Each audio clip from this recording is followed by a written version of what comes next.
Sometimes the subtle details of the wrestling theme lyrics slip through our ears, but if we look hard enough, we can find some interesting gems in there. Today we are ranking the 10 richest WWE talents according to their song lyrics. And why? Mostly because they're all bangers, like all of them. We'll go through them, you'll see. Number 10, Stephanie McMahon, Queendom and All Grown Up Now. Yes, we're cheating immediately. Both Queendom and All Grown Up Now include lyrics which kinda allude to how rich she is, but it's kinda vague. For example, All Grown Up Now mentions 6 digits, nothing less. What does that mean? Is that how much she's paid? How much she's spending? Unclear. There's also a line that says, industry shady, family trying to sue me, which hits harder more than ever 20 years later. Queendom has the line, zeros and commas all up in the bank book, which means you can make some serious spending. And at a push, you can say, never bake, never cook. Indicates that she's rich enough to always pay for, Ali's Kebab House to deliver, but that's a bit of a stretch. And also, the first 10 seconds of the song gives me PTSD. The Queen down, down. Sure, not the strongest start, but the only other thing we could really talk about is Shelton Benjamin's Desperate Times, which starts with the line, all about the Benjamins. And that's it, really. But if you want to talk about a song that does have the M-word in the chorus, that's fun, I guess.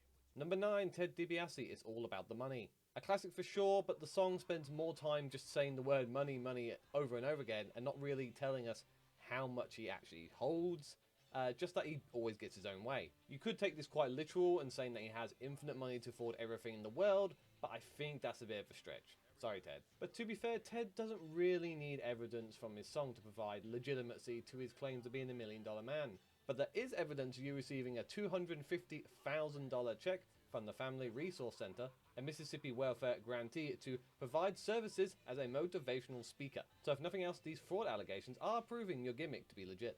Number 8, Orlando Jordan, Simply the Best. I love this theme. I think it's my favorite heel theme of all time. All he does is brag about how much money he has, all the women he sleeps with. He threatened to kill someone, vaguely, but he definitely does. And then he stops to have a dance break to show off his moves in song form, and it's amazing. You ain't never seen nobody put it down like this, like, I'm back, but I never left y'all. Fantastic. But there's not too much evidence about how much money he's actually spending here. Sure, when it comes to money and cars, he's doing it big, quote unquote, but that's not really evidence, a bit too vague for my liking. He does, however, mention that he gets many manicures, massages, and chef-cooked meals, so we can at least see he has an extravagant lifestyle which he can spend the bucks on. 7, Baron Corbin, The Good Life. We do love a good Richest to Rag storyline, best loved when he was wearing his dinner as an accessory on his white shirt. You just call him dinner? But he won the big one, and things really turned around for him, and we booed him, I think. I guess mostly we just kind of stopped caring. In regards to how much money he actually has after his winnings, he says he has loads of money, hard to count, which seems like a good problem to have.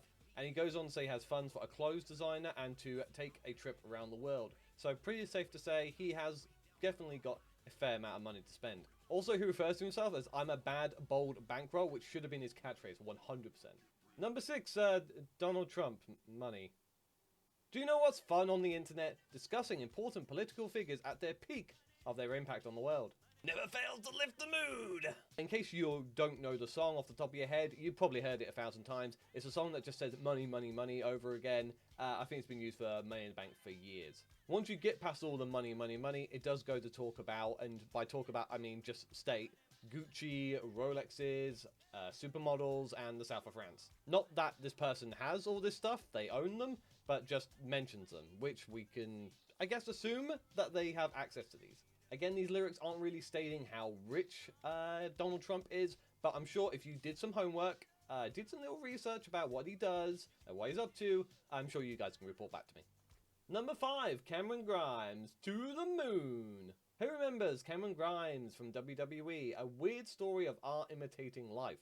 He made a load of money on stocks, I believe, which kind of got injected into his character. I guess it was so over the top that, they thought we've got to put this into your gimmick and into his South Countryman character. He made a lot of money in real life, basically, which allowed him to keep his job longer. Wrestling is weird sometimes. In the theme, he talks about having hundreds of thousands of dollars and also a $1 million bill, which I'm pretty sure doesn't exist if we take that at face value, but maybe he can provide millions of dollars of bills, which if so, this man made a lot of money on Fortnite. For Shane McMahon, Here Comes the Money. The icon of the genre. This theme has been going strong for 2 decades and will continue to play for ever decreasing Royal Rumble pops as Shane keeps returning. Very much looking forward to that Shane McMahon LA Knight feud in the Mania in a couple of years. This song is mainly just really catchy, but there is some evidence of Shane McMahon's riches.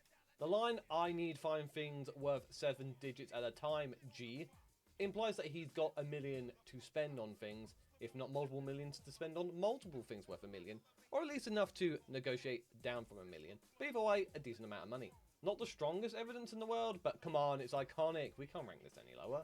Tino Sabatelli, GOAT. Now, there's a very small portion of people celebrating this theme's inclusion, and it might just be me. So let me just give you a quick refresher of Tino Sabatelli. One of WWE's many football recruits, but at least he played 45 games, which I thought would be a decent CV, but the first article I found called him the worst player to ever start for the Buccaneers, which, funny. His NXT run, which surprisingly lasted 5 years. The highlight was this baller theme itself, comparing himself to Michael Jordan for being prevalent at 2 sports. During his theme, he brags about owning a 918 Spider, which I'm not a car guy, so I googled, and apparently it's worth over $1 million, so that's a good start. Also, he claims to have stacks so big he can't fit his hands right him, which is a chef kiss of a line. Interestingly enough, this is the second guy on this list that has teamed with Riddick Moss, so that guy really knows how to pick out some rich friends. 2. MVP, I'm Coming.